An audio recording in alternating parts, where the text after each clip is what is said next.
Mr. Bennett and Mrs. Brown Mr. Bennett and Mrs. Brown Virginia Woolf, published by Leonard and Virginia Woolf at the Hogarth Press, Tavistock Square, London, W.C.I. 1924. Mr. Bennett and Mrs. Brown. 1. It seems to me possible, perhaps desirable, that I may be the only person in this room who has committed the folly of writing, trying to write, or failing to write, a novel. And when I asked myself, as your invitation to speak to you about modern fiction made me ask myself, what demon whispered in my ear and urged me to my doom, a little figure rose before me, the figure of a man, or of a woman, who said, "My name is Brown. Catch me if you can." Most novelists have the same experience. Some Brown, Smith, or Jones comes before them and says in the most seductive and charming way in the world, "Come and catch me if you can." And so, led on by this will-o'-the-wisp, they flounder through volume after volume, spending the best years of their lives in the pursuit, and receiving for the most part very little cash in exchange. Few catch the phantom, most have to be content with a scrap of her dress or a wisp of her hair. My belief that men and women write novels because they are lured on to create some character which has thus imposed itself upon them has the sanction of Mr. Arnold Bennett. In an article from which I will quote, he says, "The foundation of good fiction is character creating and nothing else. Style counts, plot counts, originality of outlook counts. But none of these counts anything like so much as the convincingness of the characters. If the characters are real, the novel will have a chance; if they are not, oblivion will be its portion." And he goes on to draw the conclusion that we have no young novelists of first-rate importance at the present moment, because they are unable to create characters that are real, true, and convincing.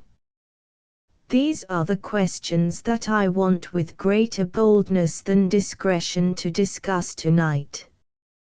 I want to make out what we mean when we talk about character in fiction, to say something about the question of reality which Mr. Bennett raises, and to suggest some reasons why the younger novelists fail to create characters, if, as Mr. Bennett asserts, it is true that fail they do. This will lead me, I am well aware, to make some very sweeping and some very vague assertions. For the question is an extremely difficult one. Think how little we know about character, think how little we know about art. But, to make a clearance before I begin, I will suggest that we range Edwardians and Georgians into two camps, Mr. Wells, Mr. Bennett, and Mr. Galsworthy. I will call the Edwardians, Mr. Forster, Mr. Lawrence, Mr. Strachey, Mr. Joyce, and Mr. Eliot I will call the Georgians. And if I speak in the first person, with intolerable egotism, I will ask you to excuse me. I do not want to attribute to the world at large the opinions of one solitary, ill-informed, and misguided individual. My first assertion is one that I think you will grant, that everyone in this room is a judge of character. Indeed, it would be impossible to live for a year without disaster unless one practiced character reading and had some skill in the art. Our marriages, our friendships depend on it, our business largely depends on it. Everyday questions arise which can only be solved by its help. And now I will hazard a second assertion, which is more disputable perhaps, to the effect that on or about December 1910 human character changed. I am not saying that one went out, as one might into a garden, and there saw that a rose had flowered, or that a hen had laid an egg. The change was not sudden and definite like that. But a change there was, nevertheless, and, since one must be arbitrary, let us date it about the year 1910. The first signs of it are recorded in the books of Samuel Butler, in The Way of All Flesh in particular. The plays of Bernard Shaw continue to record it. In life one can see the change, if I may use a homely illustration, in the character of one's cook. The Victorian cook lived like a leviathan in the lower depths, formidable, silent, obscure, inscrutable. The Georgian cook is a creature of sunshine and fresh air, in and out of the drawing room, now to borrow the Daily Herald, now to ask advice about a hat. Do you ask for more solemn instances of the power of the human race to change? Read the Gameman, and see whether, in process of time, your sympathies are not almost entirely with Clytemnestra.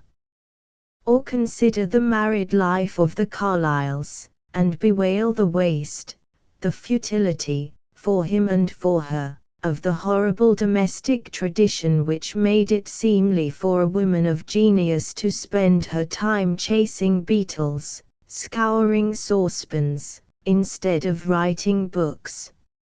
All human relations have shifted, those between masters and servants, husbands and wives, parents and children.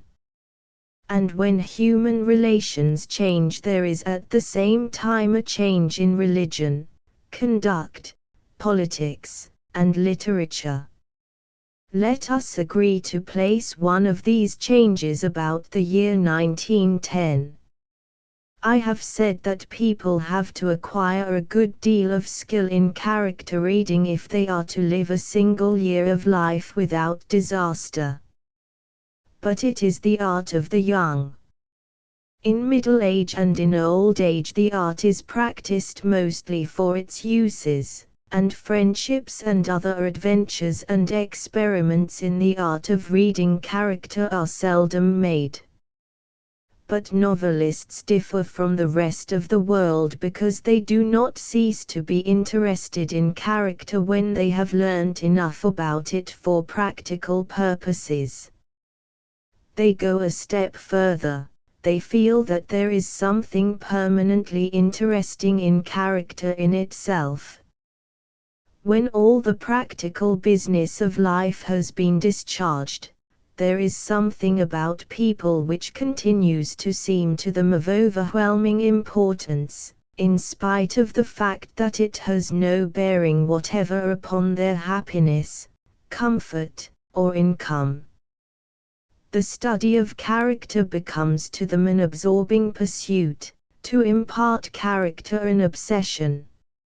And this I find it very difficult to explain, what novelists mean when they talk about character, what the impulse is that urges them so powerfully every now and then to embody their view in writing. So, if you will allow me, instead of analyzing and abstracting, I will tell you a simple story which, however pointless, has the merit of being true, of a journey from Richmond to Waterloo, in the hope that I may show you what I mean by character in itself, that you may realize the different aspects it can wear, and the hideous perils that beset you directly you try to describe it in words. One night some weeks ago, then, I was late for the train and jumped into the first carriage I came to. As I sat down, I had the strange and uncomfortable feeling that I was interrupting a conversation between two people who were already sitting there. Not that they were young or happy.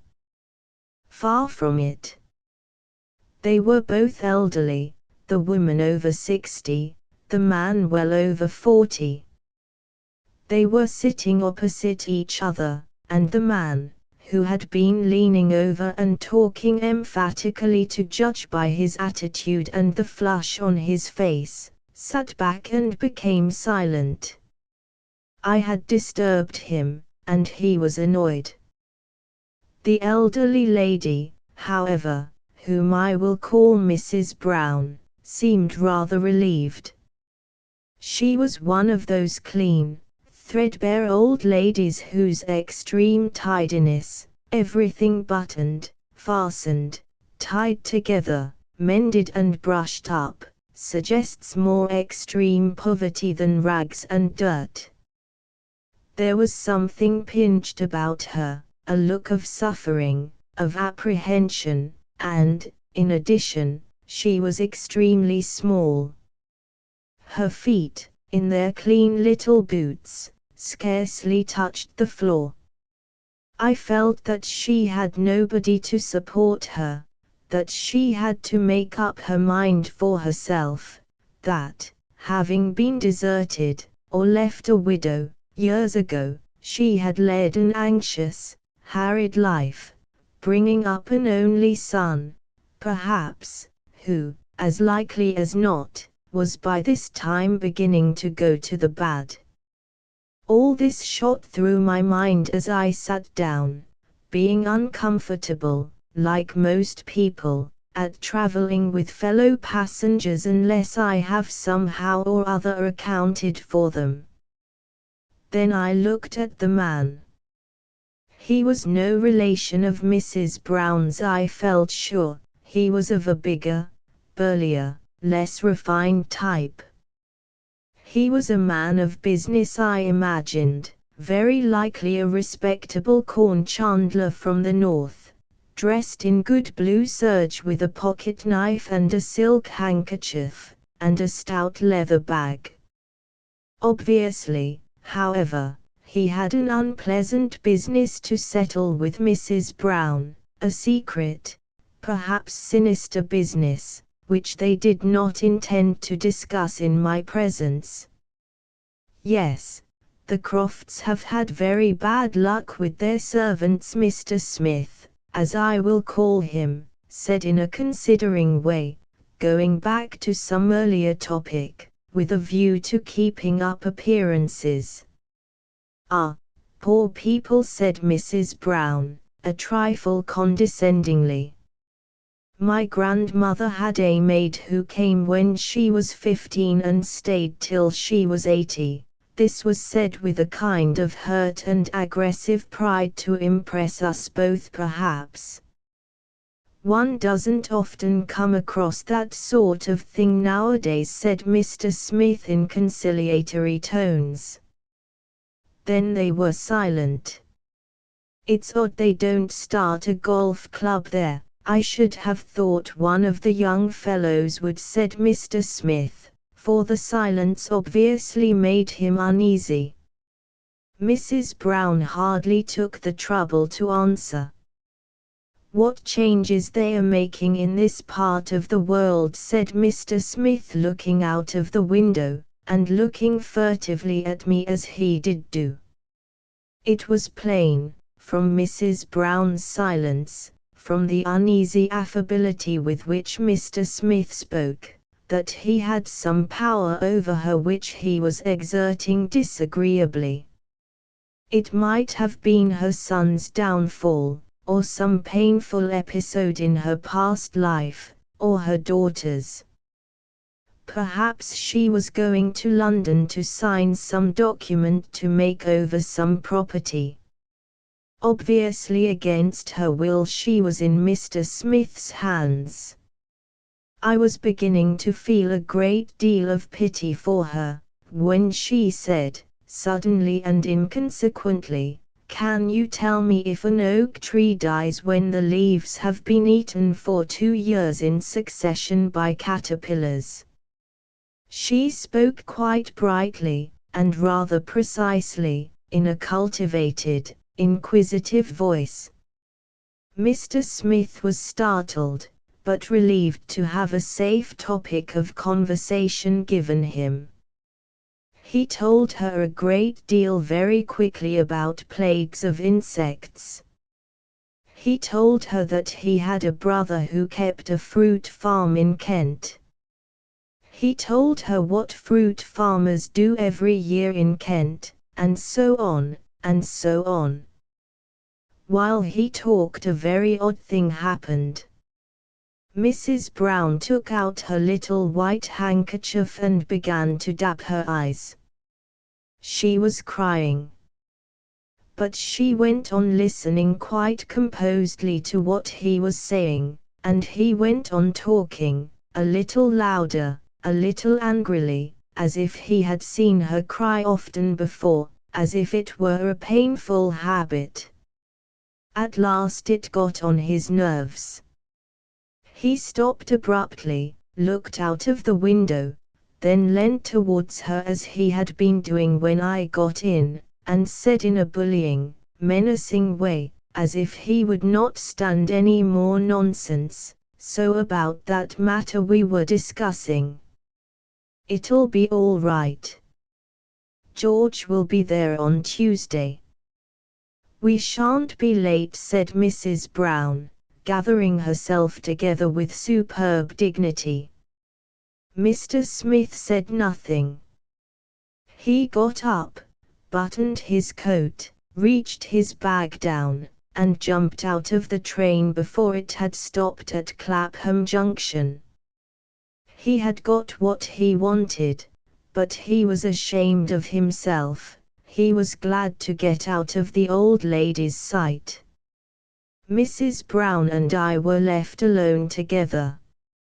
She sat in her corner opposite, very clean, very small, rather queer, and suffering intensely. The impression she made was overwhelming. It came pouring out like a draught, like a smell of burning. What was it composed of, that overwhelming and peculiar impression?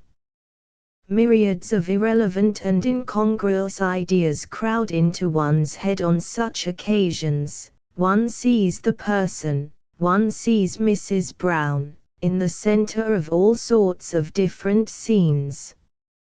I thought of her in a seaside house, among queer ornaments, sea urchins, models of ships in glass cases. Her husband's medals were on the mantelpiece. She popped in and out of the room, perching on the edges of chairs, picking meals out of saucers, indulging in long, silent stares.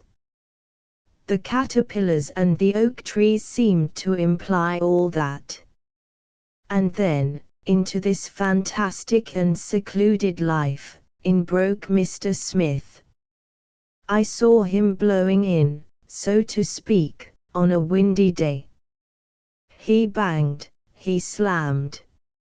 His dripping umbrella made a pool in the hall. They sat closeted together. And then Mrs. Brown faced the dreadful revelation. She took her heroic decision. Early, before dawn, she packed her bag and carried it herself to the station. She would not let Smith touch it.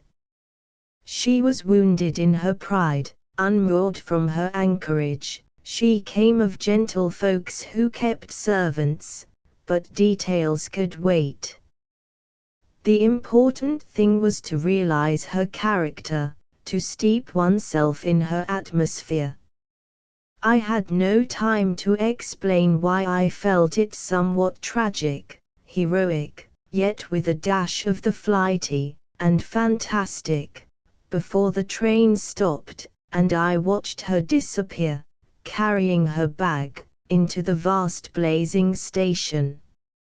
She looked very small, very tenacious, at once very frail and very heroic. And I have never seen her again, and I shall never know what became of her. The story ends without any point to it. But I have not told you this anecdote to illustrate either my own ingenuity or the pleasure of travelling from Richmond to Waterloo. What I want you to see in it is this. Here is a character imposing itself upon another person. Here is Mrs. Brown making someone begin almost automatically to write a novel about her. I believe that all novels begin with an old lady in the corner opposite. I believe that all novels, that is to say, deal with character, and that it is to express character, not to preach doctrines, sing songs, or celebrate the glories of the British Empire, that the form of the novel, so clumsy, verbose, and undramatic, so rich, elastic, and alive, has been evolved. To express character, I have said, but you will at once reflect that the very widest interpretation can be put upon those words. For example, old Mrs. Brown's character will strike you very differently according to the age and country in which you happen to be born. It would be easy enough to write 3 different versions of that incident in the train, an English, a French, and a Russian. The English writer would make the old lady into a character. He would bring out her oddities and mannerisms, her buttons and wrinkles, her ribbons and warts. Her personality would dominate the book. A French writer would rub out all that. He would sacrifice the individual Mrs. Brown to give a more general view of human nature, to make a more abstract, proportioned, and harmonious whole.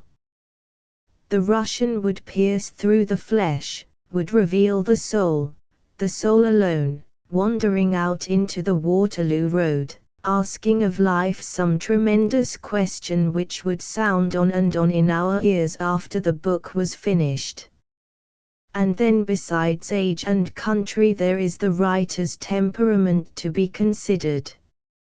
You see one thing in character, and I another. You say it means this, and I that. And when it comes to writing each makes a further selection on principles of his own. Thus Mrs. Brown can be treated in an infinite variety of ways, according to the age, country, and temperament of the writer. But now I must recall what Mr. Arnold Bennett says. He says that it is only if the characters are real that the novel has any chance of surviving. Otherwise, die it must. But, I ask myself, what is reality? And who are the judges of reality? A character may be real to Mr. Bennett and quite unreal to me. For instance, in this article he says that Dr. Watson in Sherlock Holmes is real to him. To me Dr. Watson is a sack stuffed with straw, a dummy, a figure of fun. And so it is with character after character, in book after book. There is nothing that people differ about more than the reality of characters, especially in contemporary books. But if you take a larger view I think that Mr. Bennett is perfectly right. If, that is, you think of the novels which seem to you great novels, War and Peace, Vanity Fair, Tristram Shandy, Madame Bovary, Pride and Prejudice, The Mayor of Casterbridge, Villette, if you think of these books, you do at once think of some character who has seemed to you so real. I do not by that mean so lifelike. that it has the power to make you think not merely of it itself, but of all sorts of things through its eyes, of religion, of love, of war, of peace, of family life, of balls in county towns, of sunsets, moon races, the immortality of the soul. There is hardly any subject of human experience that is left out of war and peace, it seems to me. And in all these novels all these great novelists have brought us to see whatever they wish us to see through some character. Otherwise, they would not be novelists, but poets, historians, or pamphleteers. But now let us examine what Mr. Bennett went on to say. He said that there was no great novelist among the Georgian writers because they cannot create characters who are real, true, and convincing. And there I cannot agree. There are reasons, excuses, possibilities which I think put a different color upon the case. It seems so to me at least, but I am well aware that this is a matter about which I am likely to be prejudiced, sanguine, and near-sighted. I will put my view before you in the hope that you will make it impartial, judicial, and broad-minded. Why, then, is it so hard for novelists at present to create characters which seem real, not only to Mr. Bennett, but to the world at large?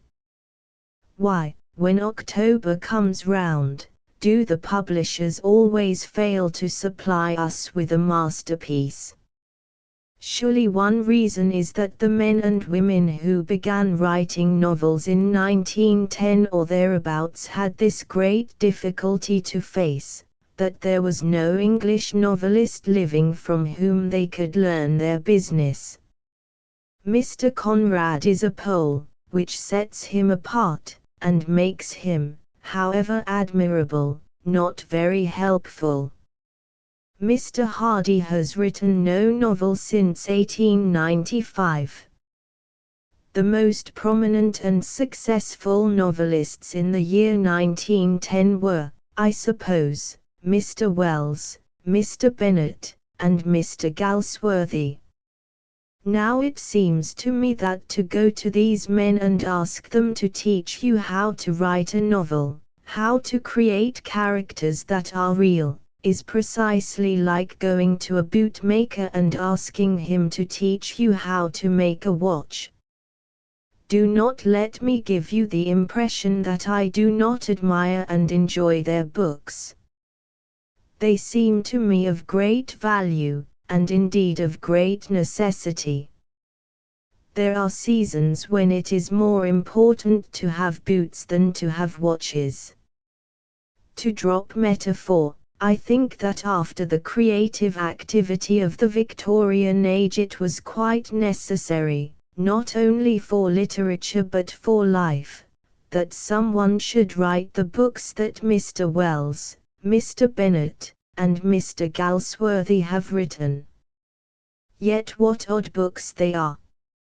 Sometimes I wonder if we are right to call them books at all.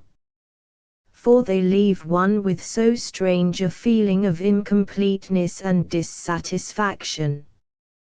In order to complete them it seems necessary to do something, to join a society, or, more desperately, to write a check.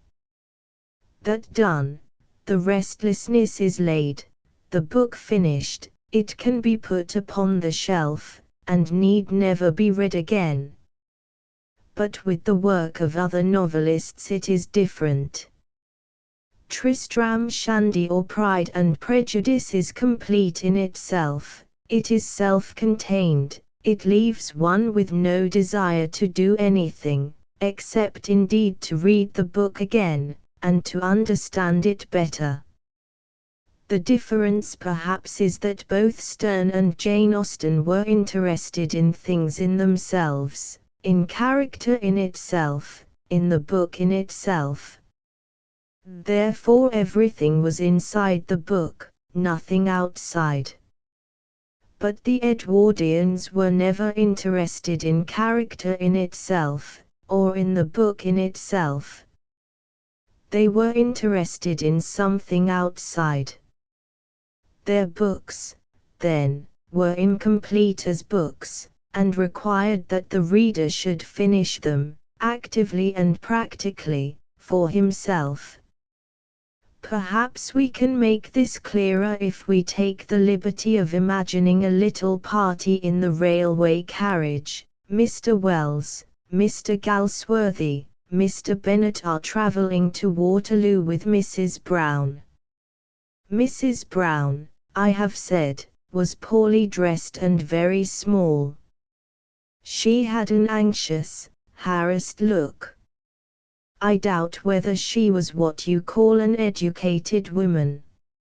Seizing upon all these symptoms of the unsatisfactory condition of our primary schools with a rapidity to which I can do no justice, Mr. Wells would instantly project upon the windowpane a vision of a better, breezier, jollier, happier, more adventurous and gallant world, where these musty railway carriages and fusty old women do not exist, where miraculous barges bring tropical fruit to Camberwell by 8 o'clock in the morning, where there are public nurseries, fountains, and libraries, dining rooms, drawing rooms, and marriages, where every citizen is generous and candid, manly and magnificent, and rather like Mr. Wells himself. But nobody is in the least like Mrs. Brown. There are no Mrs. Browns in Utopia. Indeed, I do not think that Mr. Wells, in his passion to make her what she ought to be, would waste a thought upon her as she is. And what would Mr. Galsworthy see? Can we doubt that the walls of Doulton's factory would take his fancy? There are women in that factory who make 25 dozen earthenware pots every day. There are mothers in the Mile End Road who depend upon the farthings which those women earn. But there are employers in Surrey who are even now smoking rich cigars while the nightingale sings. Burning with indignation, stuffed with information, arraigning civilization, Mr. Galsworthy would only see in Mrs. Brown a pot broken on the wheel and thrown into the corner. Mr. Bennett, alone of the Edwardians, would keep his eyes in the carriage. He, indeed, would observe every detail with immense care. He would notice the advertisements, the pictures of Swanage and Portsmouth, the way in which the cushion bulged between the buttons, how Mrs. Brown wore a brooch which had cost 3 10 at Whitworth's Bazaar, and had mended both gloves. Indeed, the thumb of the left-hand glove had been replaced. And he would observe, at length, how this was the non-stop train from Windsor which calls at Richmond for the convenience of middle-class residents, who can afford to go to the theatre but have not reached the social rank which can afford motor cars, though it is true, there are occasions, he would tell us what, when they hire them from a company, he would tell us which. And so he would gradually sidle sedately towards Mrs. Brown, and would remark how she had been left a little copyhold, not freehold, property at Datchet, which, however, was mortgaged to Mr. Bungay the solicitor. But why should I presume to invent Mr. Bennett?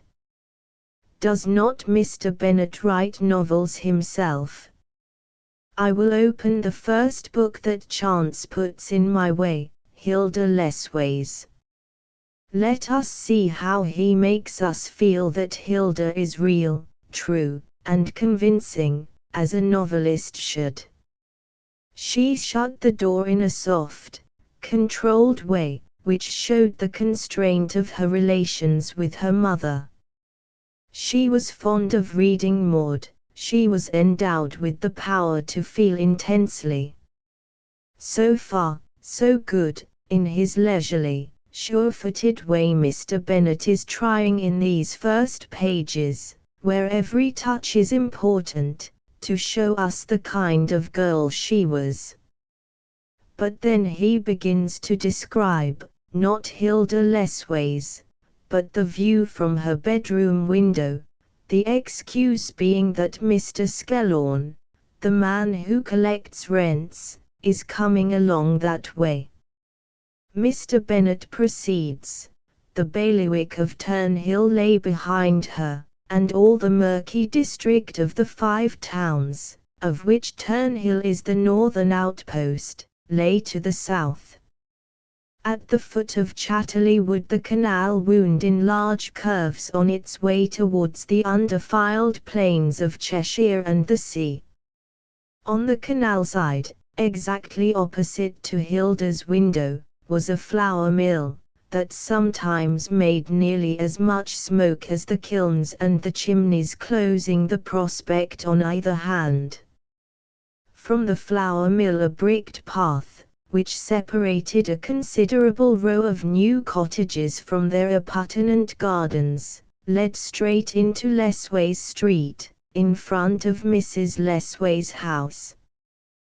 By this path Mr. Skellorn should have arrived, for he inhabited the farthest of the cottages.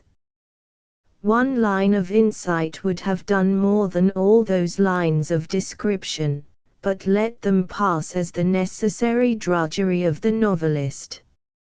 And now, where is Hilda? Alas! Hilda is still looking out of the window. Passionate and dissatisfied as she was a girl with an eye for houses. She often compared this old Mr. Skellorn with the villas she saw from her bedroom window. Therefore the villas must be described. Mr. Bennett proceeds. The row was called Freehold Villas, a consciously proud name in a district where much of the land was copyhold and could only change owners subject to the payment of fines and to the feudal consent of a court presided over by the agent of a lord of the manor. Most of the dwellings were owned by their occupiers, who, each an absolute monarch of the soil, niggled in his sooty garden of an evening amid the flutter of drying shirts and towels. Freehold villas symbolized the final triumph of Victorian economics, the apotheosis of the prudent and industrious artisan. It corresponded with a building society secretary's dream of paradise. And indeed it was a very real achievement. Nevertheless, Hilda's irrational contempt would not admit this. Heaven be praised, we cry. At last we are coming to Hilda herself. But not so fast. Hilda may have been this, that, and the other, but Hilda not only looked at houses, and thought of houses, Hilda lived in a house. And what sort of a house did Hilda live in? Mr. Bennett proceeds. It was one of the two middle houses of a detached terrace of 4 houses built by her grandfather Lessways, the teapot manufacturer. It was the chief of the 4, obviously the habitation of the proprietor of the terrace. One of the corner houses comprised a grocer's shop, and this house had been robbed of its just proportion of garden so that the seigneurial garden plot might be triflingly larger than the other. The terrace was not a terrace of cottages, but of houses rated at from £26 to £36 a year, beyond the means of artisans and petty insurance agents and rent collectors.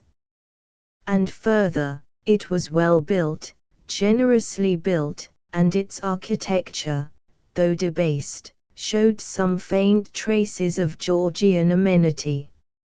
It was admittedly the best row of houses in that newly settled quarter of the town. In coming to it out of freehold villas, Mr. Skellorn obviously came to something superior, wider, more liberal.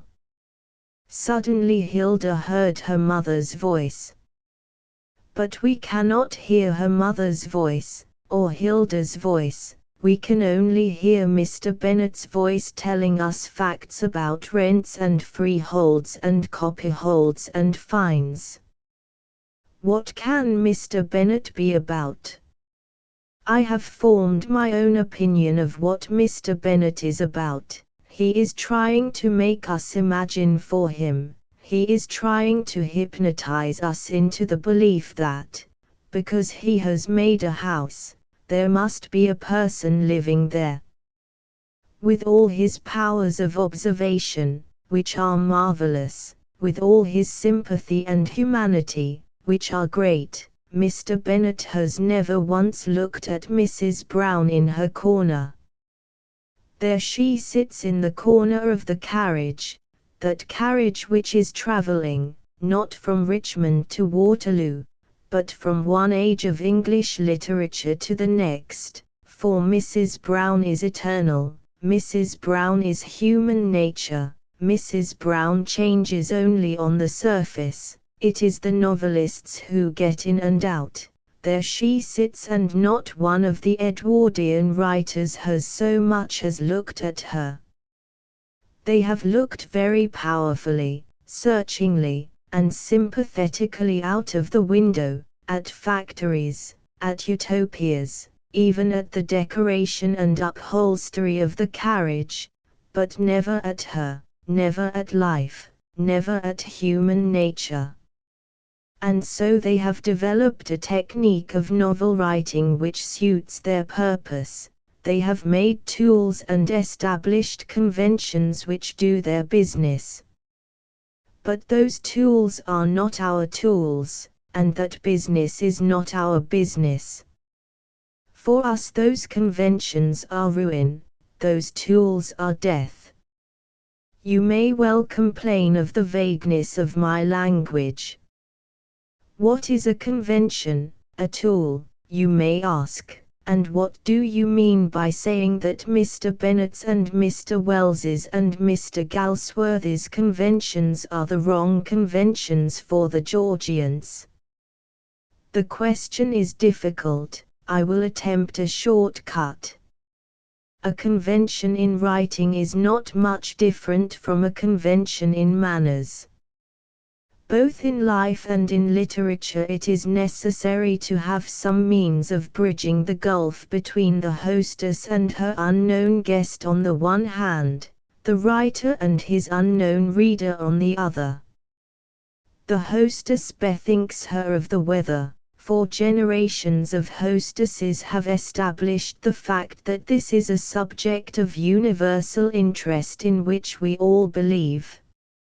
She begins by saying that we are having a wretched May, and, having thus got into touch with her unknown guest, proceeds to matters of greater interest. So it is in literature. The writer must get into touch with his reader by putting before him something which he recognizes, which therefore stimulates his imagination, and makes him willing to cooperate in the far more difficult business of intimacy. And it is of the highest importance that this common meeting place should be reached easily, almost instinctively, in the dark, with one's eyes shut. Here is Mr. Bennett making use of this common ground in the passage which I have quoted.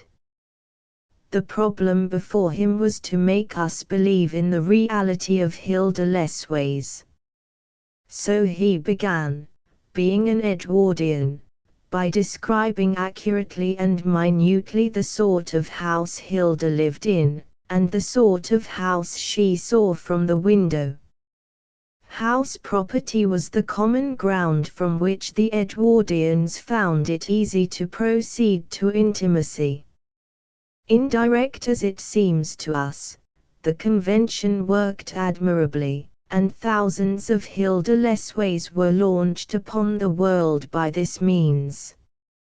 For that age and generation, the convention was a good one. But now, if you will allow me to pull my own anecdote to pieces, you will see how keenly I felt the lack of a convention, and how serious a matter it is when the tools of one generation are useless for the next. The incident had made a great impression on me. But how was I to transmit it to you?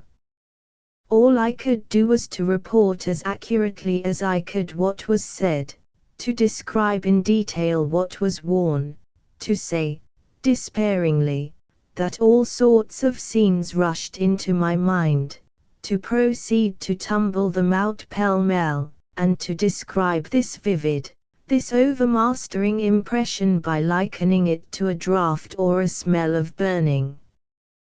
To tell you the truth, I was also strongly tempted to manufacture a 3-volume novel about the old lady's son, and his adventures crossing the Atlantic, and her daughter, and how she kept a milliner's shop in Westminster, the past life of Smith himself, and his house at Sheffield, though such stories seem to me the most dreary, irrelevant, and humbugging affairs in the world.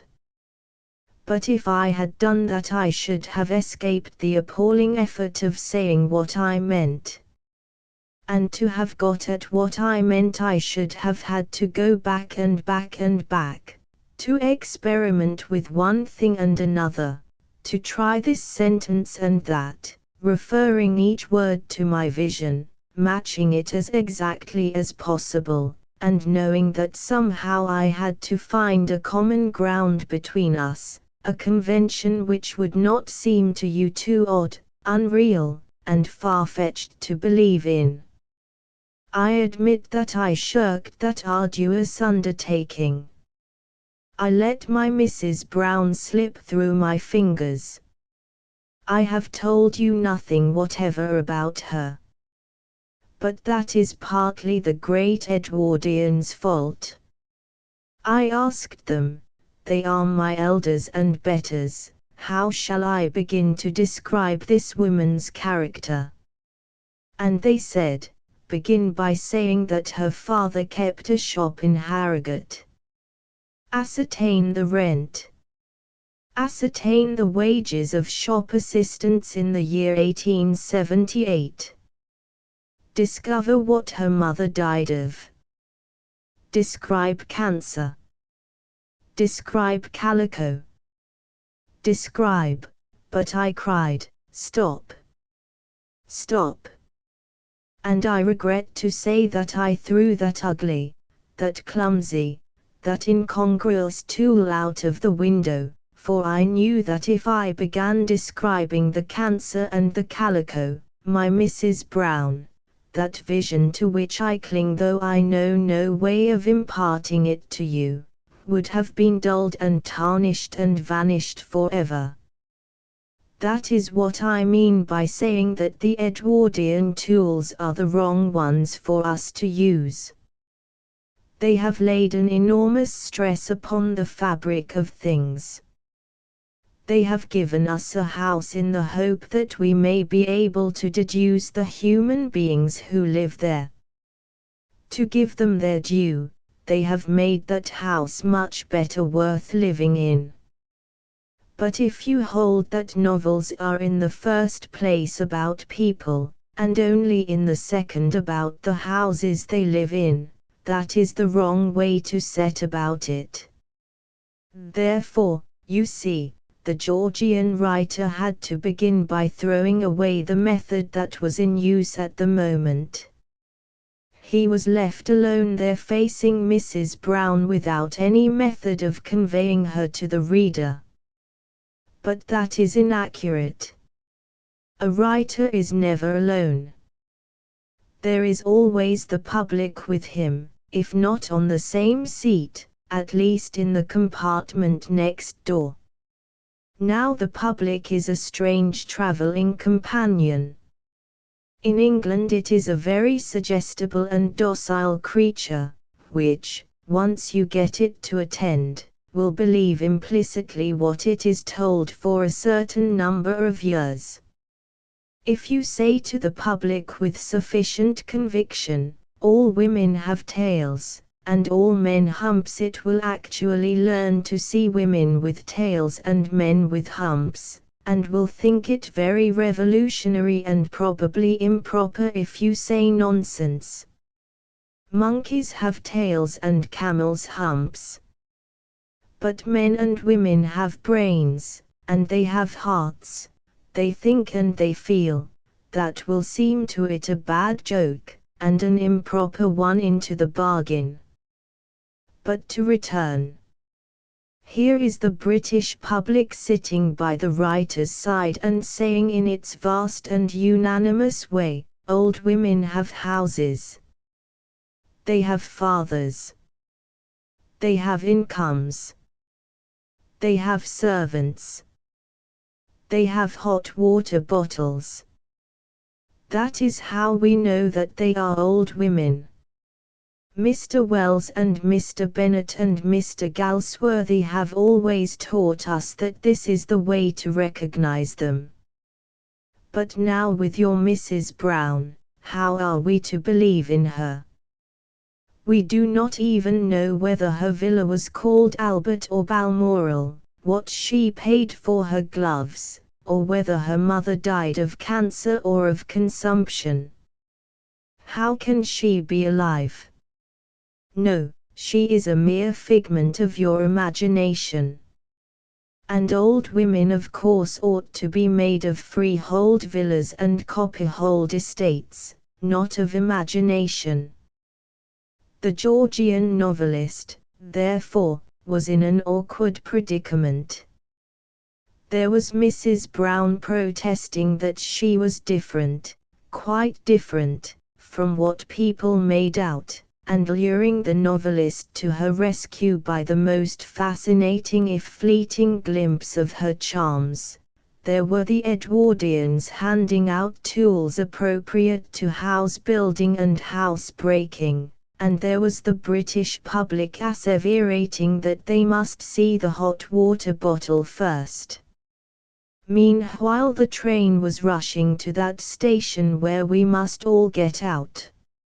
Such, I think, was the predicament in which the young Georgians found themselves about the year 1910. Many of them, I am thinking of Mr. Forster and Mr. Lawrence in particular, spoilt their early work because, instead of throwing away those tools, they tried to use them. They tried to compromise. They tried to combine their own direct sense of the oddity and significance of some character with Mr. Galsworthy's knowledge of the factory acts, and Mr. Bennett's knowledge of the Five Towns. They tried it, but they had too keen, too overpowering a sense of Mrs. Brown and her peculiarities to go on trying it much longer. Something had to be done. At whatever cost of life, limb, and damage to valuable property, Mrs. Brown must be rescued, expressed, and set in her high relations to the world before the train stopped and she disappeared forever. And so the smashing and the crashing began.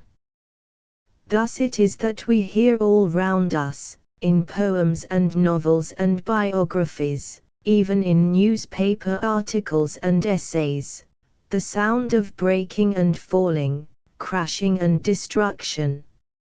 It is the prevailing sound of the Georgian age, rather a melancholy one if you think what melodious days there have been in the past, if you think of Shakespeare and Milton and Keats, or even of Jane Austen and Thackeray and Dickens, if you think of the language, and the heights to which it can soar when free, and see the same eagle captive, bald, and croaking.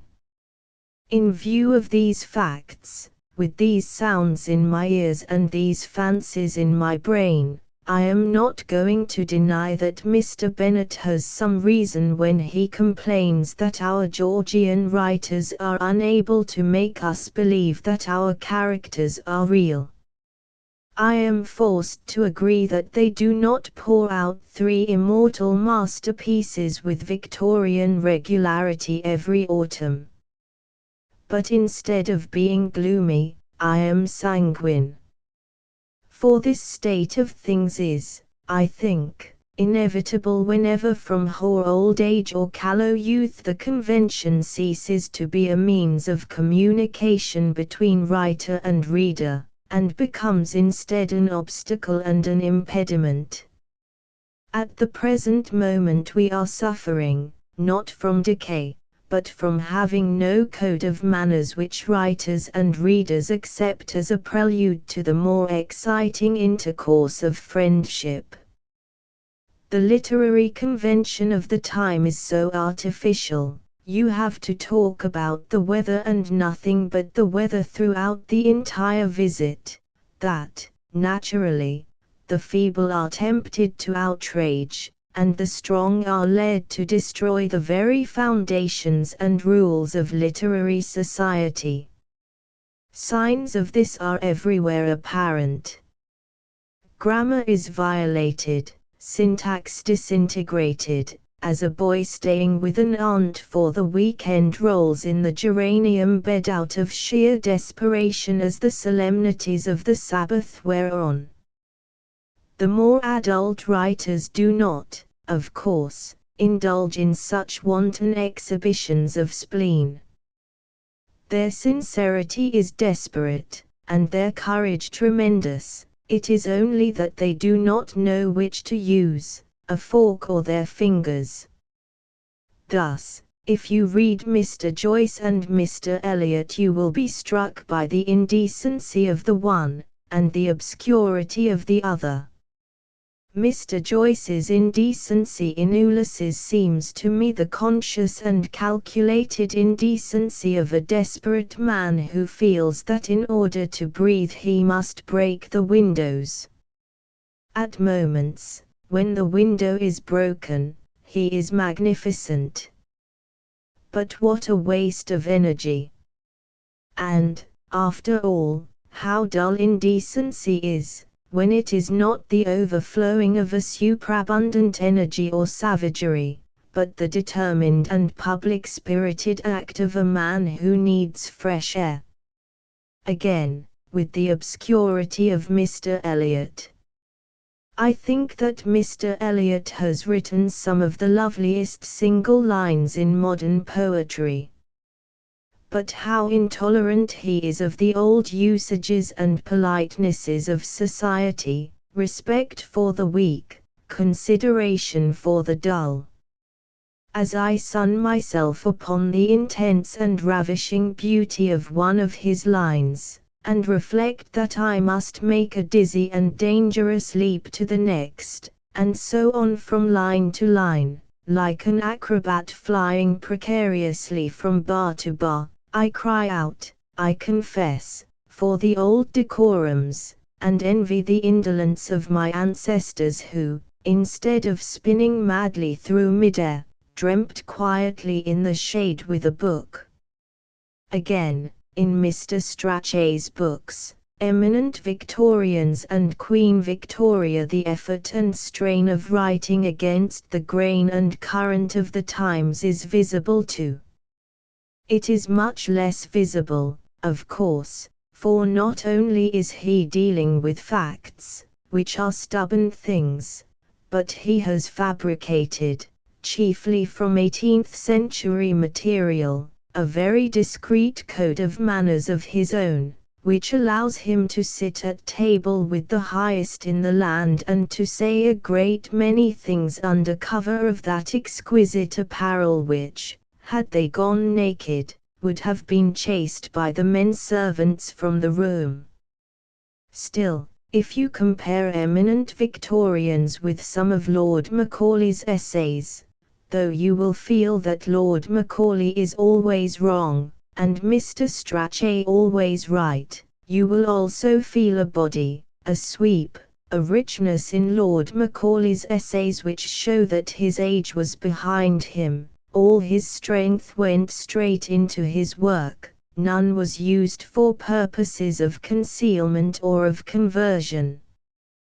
But Mr. Strachey has had to open our eyes before he made us see. He has had to search out and sew together a very artful manner of speech, and the effort, beautifully though it is concealed, has robbed his work of some of the force that should have gone into it, and limited his scope.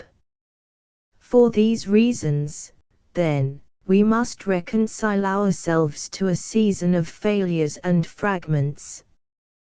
We must reflect that where so much strength is spent on finding a way of telling the truth itself is bound to reach us in rather an exhausted and chaotic condition. Ulysses, Queen Victoria, Mr. Prufrock, to give Mrs. Brown some of the names she has made famous lately, is a little pale and dishevelled by the time her rescuers reach her.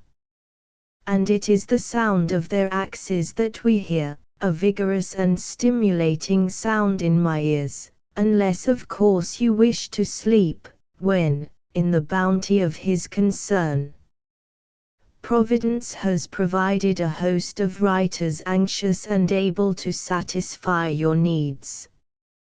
Thus I have tried, at tedious length, I fear, to answer some of the questions which I began by asking.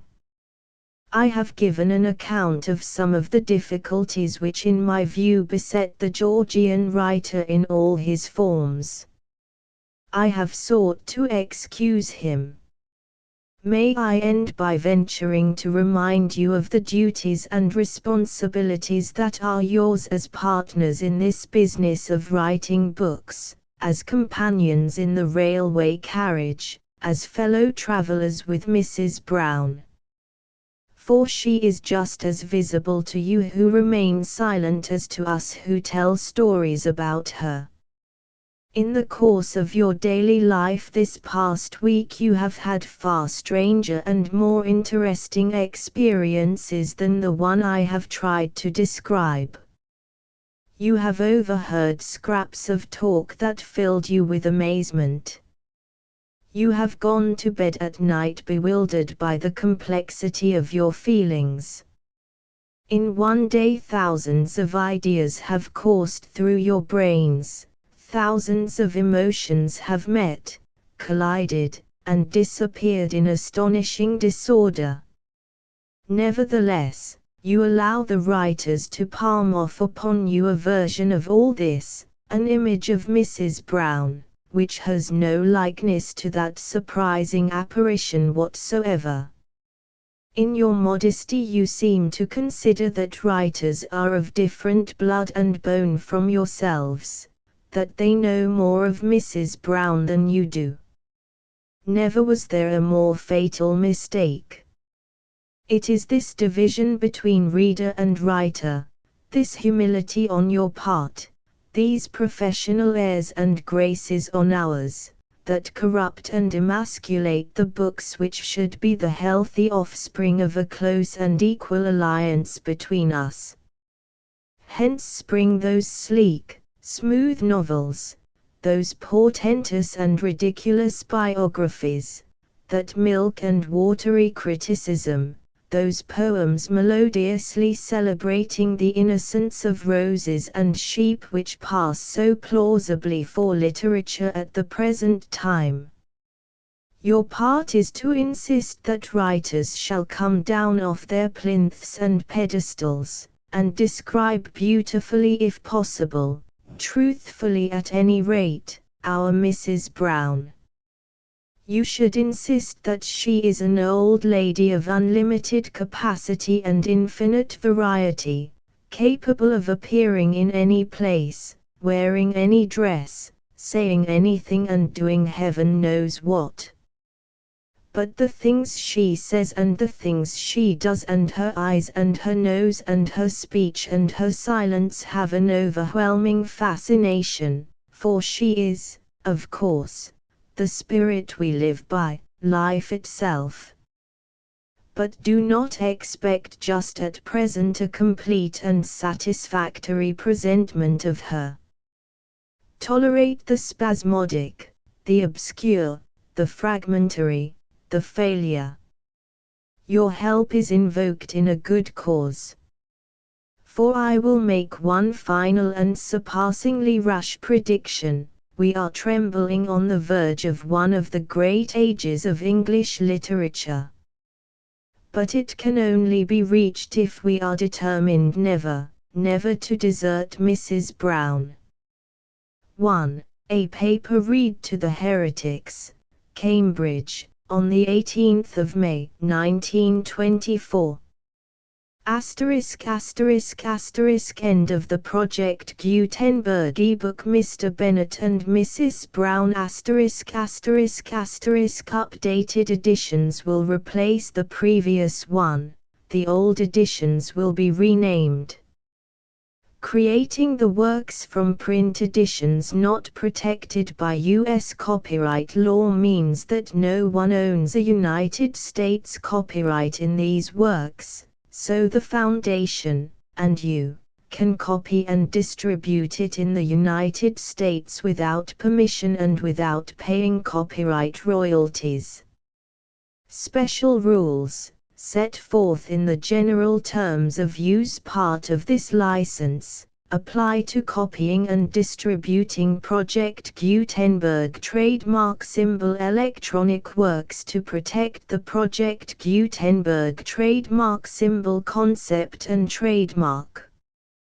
Project Gutenberg is a registered trademark, and may not be used if you charge for an ebook, except by following the terms of the trademark license, including paying royalties for use of the Project Gutenberg trademark. If you do not charge anything for copies of this ebook, complying with the trademark license is very easy. You may use this ebook for nearly any purpose, such as creation of derivative works, reports, performances and research. Project Gutenberg ebooks may be modified and printed and given away. You may do practically anything in the United States with ebooks not protected by U.S. copyright law. Redistribution is subject to the trademark license, especially commercial redistribution. Start. Full license. The full Project Gutenberg license. Please read this before you distribute or use this work to protect the Project Gutenberg trademark symbol mission of promoting the free distribution of electronic works. By using or distributing this work, or any other work associated in any way with the phrase Project Gutenberg, you agree to comply with all the terms of the full Project Gutenberg trademark symbol license available with this file or online at www.gutenberg.org/license. Section 1. General Terms of Use and Redistributing Project Gutenberg Trademark Symbol Electronic Works 1.0.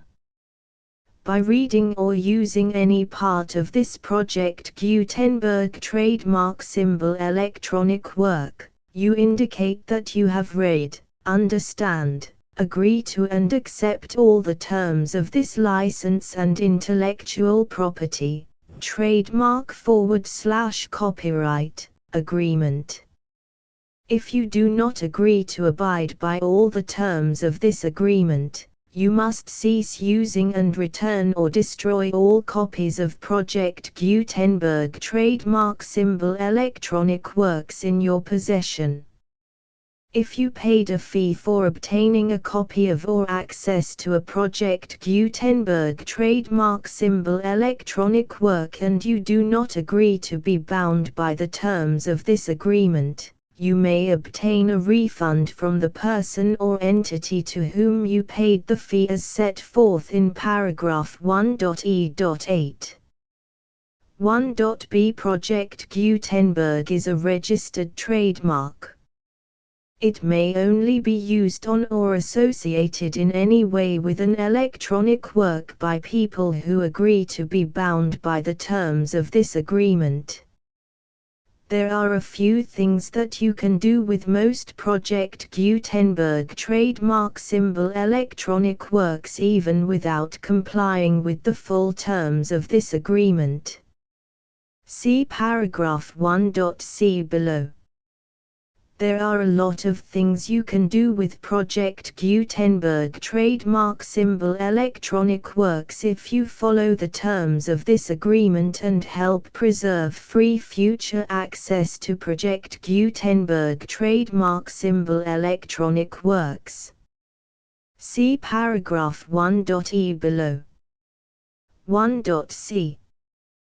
The Project Gutenberg Literary Archive Foundation, the Foundation or PGLAF, owns a compilation copyright in the collection of Project Gutenberg trademark symbol electronic works. Nearly all the individual works in the collection are in the public domain in the United States.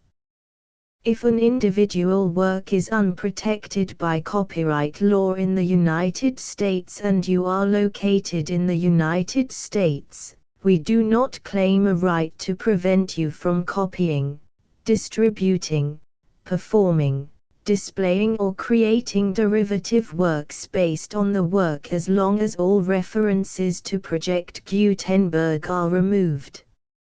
Of course, we hope that you will support the Project Gutenberg trademark symbol mission of promoting free access to electronic works by freely sharing Project Gutenberg trademark symbol works in compliance with the terms of this agreement for keeping the Project Gutenberg trademark symbol name associated with the work. You can easily comply with the terms of this agreement by keeping this work in the same format with its attached full Project Gutenberg trademark symbol license when you share it without charge with others. 1.d. The copyright laws of the place where you are located also govern what you can do with this work. Copyright laws in most countries are in a constant state of change. If you are outside the United States, check the laws of your country in addition to the terms of this agreement before downloading, copying, displaying, performing, distributing or creating derivative works based on this work or any other Project Gutenberg trademark symbol work. The Foundation makes no representations concerning the copyright status of any work in any country other than the United States. 1.e Unless you have removed all references to Project Gutenberg. 1.e.1. The following sentence, with active links to, or other immediate access to, the full Project Gutenberg trademark symbol license must appear prominently whenever any copy of a Project Gutenberg trademark symbol work, any work on which the phrase Project Gutenberg appears, or with which the phrase Project Gutenberg is associated, is accessed, displayed, performed, viewed, copied or distributed. This ebook is for the use of anyone anywhere in the United States and most other parts of the world at no cost and with almost no restrictions whatsoever. You may copy it, give it away or reuse it under the terms of the Project Gutenberg license included with this ebook or online at www.gutenberg.org. If you are not located in the United States, you will have to check the laws of the country where you are located before using this ebook. 1.e.2 If an individual Project Gutenberg trademark symbol electronic work is derived from texts not protected by U.S. copyright law, does not contain a notice indicating that it is posted with permission of the copyright holder, the work can be copied and distributed to anyone in the United States without paying any fees or charges. If you are redistributing or providing access to a work with the phrase Project Gutenberg associated with or appearing on the work, you must comply either with the requirements of paragraphs 1.e.1 through 1.e.7 or obtain permission for the use of the work and the Project Gutenberg trademark symbol trademark as set forth in paragraphs 1.e.8 or 1.e.9. 1.e.3 If an individual Project Gutenberg trademark symbol electronic work is posted with the permission of the copyright holder, your use and distribution must comply with both paragraphs 1.e.1 through 1.e.7 and any additional terms imposed by the copyright holder. Additional terms will be linked to the Project Gutenberg trademark symbol license for all works posted with the permission of the copyright holder found at the beginning of this work.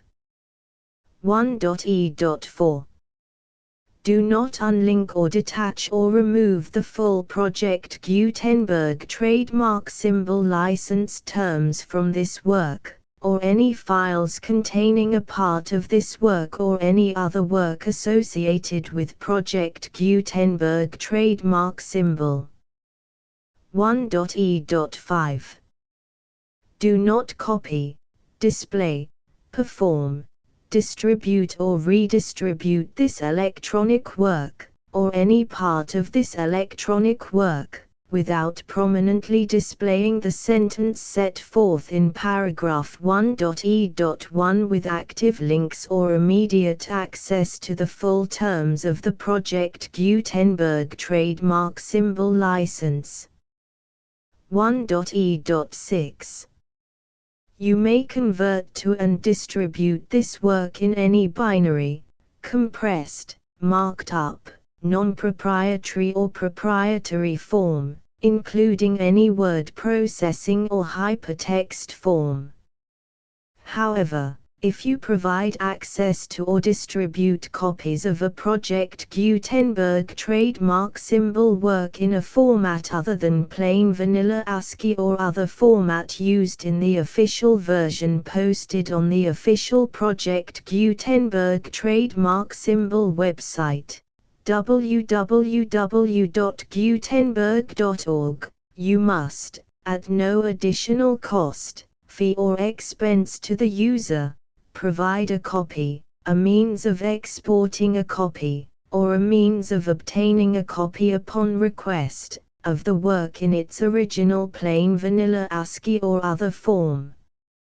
Any alternate format must include the full Project Gutenberg trademark symbol license as specified in paragraph 1.e.1. 1.e.7 Do not charge a fee for access to, viewing, displaying, performing, copying or distributing any Project Gutenberg trademark symbol works unless you comply with paragraph 1.e.8 or 1.e.9. 1.e.8 You may charge a reasonable fee for copies of or providing access to or distributing Project Gutenberg trademark symbol electronic works, provided that you pay a royalty fee of 20% of the gross profits you derive from the use of Project Gutenberg trademark symbol works calculated using the method you already use to calculate your applicable taxes. The fee is owed to the owner of the Project Gutenberg trademark symbol trademark, but he has agreed to donate royalties under this paragraph to the Project Gutenberg Literary Archive Foundation.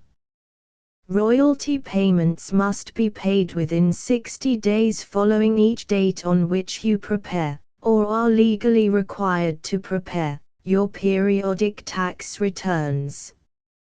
Royalty payments should be clearly marked as such and sent to the Project Gutenberg Literary Archive Foundation at the address specified in Section 4. Information about donations to the Project Gutenberg Literary Archive Foundation.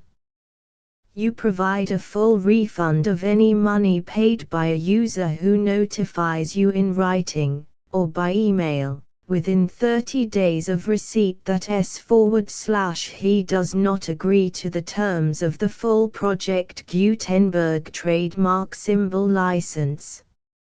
You must require such a user to return or destroy all copies of the works possessed in a physical medium and discontinue all use of and all access to other copies of Project Gutenberg trademark symbol works. You provide, in accordance with paragraph 1.f.3, a full refund of any money paid for a work or a replacement copy, if a defect in the electronic work is discovered and reported to you within 90 days of receipt of the work. You comply with all other terms of this agreement for free distribution of Project Gutenberg trademark symbol works. 1.e.9. If you wish to charge a fee or distribute a Project Gutenberg trademark symbol electronic work or group of works on different terms than are set forth in this agreement, you must obtain permission in writing from the Project Gutenberg Literary Archive Foundation, the manager of the Project Gutenberg trademark symbol trademark. Contact the Foundation as set forth in Section 3 below. 1.f1.f.1. Project Gutenberg volunteers and employees expend considerable effort to identify, do copyright research on, transcribe and proofread works not protected by U.S. copyright law in creating the Project Gutenberg trademark symbol collection. Despite these efforts, Project Gutenberg trademark symbol electronic works, and the medium on which they may be stored, may contain defects such as, but not limited to, incomplete, inaccurate or corrupt data, transcription errors, a copyright or other intellectual property infringement, a defective or damaged disk or other medium, a computer virus, or computer codes that damage or cannot be read by your equipment. 1.f.2. Limited warranty, disclaimer of damages, except for the right of replacement or refund described in paragraph 1.f.3, the Project Gutenberg Literary Archive Foundation, the owner of the Project Gutenberg trademark symbol trademark, and any other party distributing a Project Gutenberg trademark symbol electronic work under this agreement, disclaim all liability to you for damages, costs and expenses, including legal fees. You agree that you have no remedies for negligence, strict liability, breach of warranty or breach of contract except those provided in paragraph 1.f.3. You agree that the foundation, the trademark owner, and any distributor under this agreement will not be liable to you for actual, direct, indirect, consequential, punitive or incidental damages even if you give notice of the possibility of such damage. 1.f.3. Limited right of replacement or refund. If you discover a defect in this electronic work within 90 days of receiving it, you can receive a refund of the money, if any, you paid for it by sending a written explanation to the person you received the work from.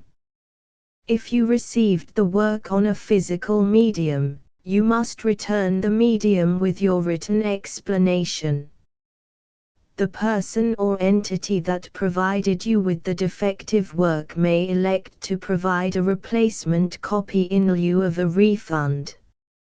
If you received the work electronically, the person or entity providing it to you may choose to give you a second opportunity to receive the work electronically in lieu of a refund. If the second copy is also defective, you may demand a refund in writing without further opportunities to fix the problem. 1.f.4. Except for the limited right of replacement or refund set forth in paragraph 1.f.3, this work is provided to you as is, with no other warranties of any kind, express or implied, including but not limited to warranties of merchantability or fitness for any purpose. 1.f.5. Some states do not allow disclaimers of certain implied warranties or the exclusion or limitation of certain types of damages. If any disclaimer or limitation set forth in this agreement violates the law of the state applicable to this agreement, the agreement shall be interpreted to make the maximum disclaimer or limitation permitted by the applicable state law.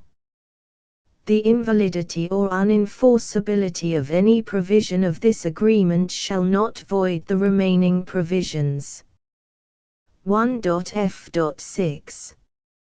Indemnity. You agree to indemnify and hold the foundation, the trademark owner, any agent or employee of the foundation, anyone providing copies of Project Gutenberg trademark symbol electronic works in accordance with this agreement, and any volunteers associated with the production, promotion and distribution of Project Gutenberg trademark symbol electronic works, harmless from all liability, costs and expenses, including legal fees, that arise directly or indirectly from any of the following which you do or cause to occur.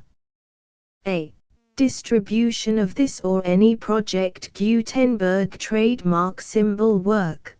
B. Alteration, modification, or additions or deletions to any Project Gutenberg trademark symbol work, and C. Any defect you cause. Section 2. Information about the mission of Project Gutenberg trademark symbol. Project Gutenberg trademark symbol is synonymous with the free distribution of electronic works in formats readable by the widest variety of computers, including obsolete, old, middle-aged and new computers. It exists because of the efforts of hundreds of volunteers and donations from people in all walks of life. Volunteers and financial support to provide volunteers with the assistance they need are critical to reaching Project Gutenberg trademark symbol's goals and ensuring that the Project Gutenberg trademark symbol collection will remain freely available for generations to come. In 2001, the Project Gutenberg Literary Archive Foundation was created to provide a secure and permanent future for Project Gutenberg trademark symbol and future generations. To learn more about the Project Gutenberg Literary Archive Foundation and how your efforts and donations can help, see sections 3 and 4 and the Foundation information page at www.gutenberg.org. Section 3. Information about the Project Gutenberg Literary Archive Foundation. The Project Gutenberg Literary Archive Foundation is a non-profit 501(c)(3) educational corporation organized under the laws of the state of Mississippi and granted tax-exempt status by the Internal Revenue Service. The Foundation's IN or Federal Tax Identification Number is 64-6221541. Contributions to the Project Gutenberg Literary Archive Foundation are tax-deductible to the full extent permitted by U.S. federal laws and your state's laws. The Foundation's business office is located at 809 North 1500 West, Salt Lake City, UT 84116, 801-596-1887. Email contact links and up-to-date contact information can be found at the Foundation's website and official page at www.gutenberg.org/contact section 4. Information about donations to the Project Gutenberg Literary Archive Foundation. Project Gutenberg trademark symbol depends upon and cannot survive without widespread public support and donations to carry out its mission of increasing the number of public domain and licensed works that can be freely distributed in machine-readable form accessible by the widest array of equipment including outdated equipment. Many small donations, $1 to $5,000, are particularly important to maintaining tax-exempt status with the IRS. The Foundation is committed to complying with the laws regulating charities and charitable donations in all 50 states of the United States. Compliance requirements are not uniform and it takes a considerable effort, much paperwork and many fees to meet and keep up with these requirements. We do not solicit donations in locations where we have not received written confirmation of compliance. To send donations or determine the status of compliance for any particular state, visit www.gutenberg.org/donate.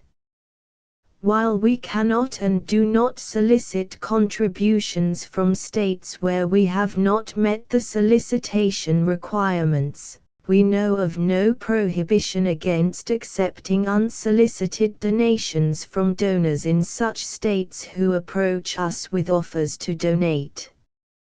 International donations are gratefully accepted, but we cannot make any statements concerning tax treatment of donations received from outside the United States. U.S. laws alone swamp our small staff. Please check the Project Gutenberg web pages for current donation methods and addresses. Donations are accepted in a number of other ways including checks, online payments and credit card donations. To donate, please visit www.gutenberg.org/donate. Section 5. General information about Project Gutenberg trademark symbol electronic works. Professor Michael S. Hart was the originator of the Project Gutenberg trademark symbol concept of a library of electronic works that could be freely shared with anyone. For 40 years, he produced and distributed Project Gutenberg trademark symbol ebooks with only a loose network of volunteer support. Project Gutenberg trademark symbol ebooks are often created from several printed editions, all of which are confirmed as not protected by copyright in the US unless a copyright notice is included. Thus, we do not necessarily keep ebooks in compliance with any particular paper edition. Most people start at our website, which has the main PG search facility, www.gutenberg.org.